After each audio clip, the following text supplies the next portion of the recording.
you, Mayor. You're welcome. Well, if I just Go ahead. Yeah. say a few words, Mayor, before we get started. As you know, and actually since we were here last year at this time talking about the budget, we're seriously shorthanded. There is some light at the end of the tunnel, however. We did have a test last fall, and we're in the midst of doing background investigations.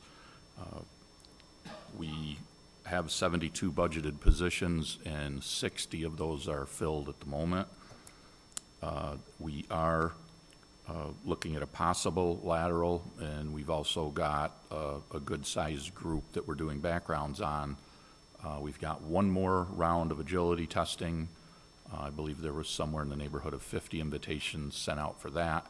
It's a combination of new people and people that maybe had a conflict during one of the prior agility tests and weren't able to make it. We'll see what happens with that. Once they pass the agility test, then they're given a background investigation packet, and that's what we use to start out the background investigations with. So with any luck, we should be able to fill the positions between getting a lateral possibly and the police academy that we're starting this September. With that shortage that we've been dealing with, unfortunately, we've had a lot of calls, a lot of especially non-priority calls where people are literally waiting hours for us to be able to respond.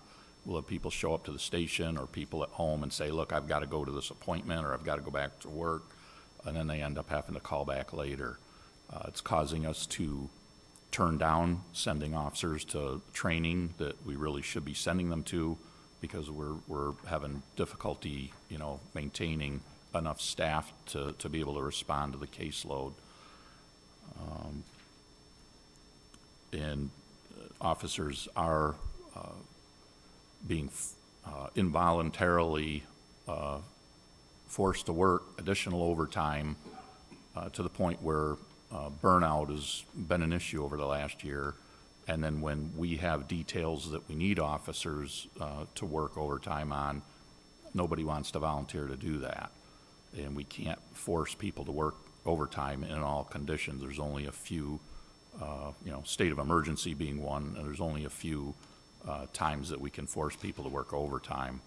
If we're going to be short, for instance, we have people not going to be on the next shift, we can hold back somebody, but only for a couple of hours. You can't obviously work 12-hour shift and then work, another 6, 8, 12 hours. You just can't do it. It's not safe.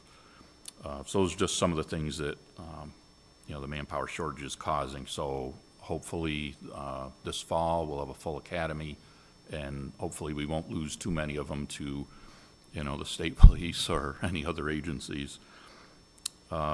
We also have a recruiting team that has just formed in the recent months. They've developed some business size cards that just give a couple of brief benefits of working for Watertown PD. There's a QR code on there so people can scan it. It takes them directly to City of Watertown Civil Service site right to apply for the police job. So hopefully that's going to assist in getting us applicants, people that are interested in taking the test this fall. Obviously, those folks won't be in the academy because that starts about a week after the test. But hopefully, we're right now burning down the entire list from the test last fall.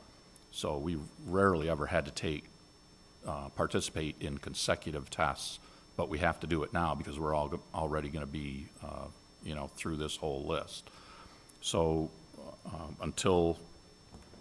and actually we do anticipate we may be losing a couple of people by next summer to retirements, additional retirements. So this, may be a continuing game of playing catch up. I think I'll take the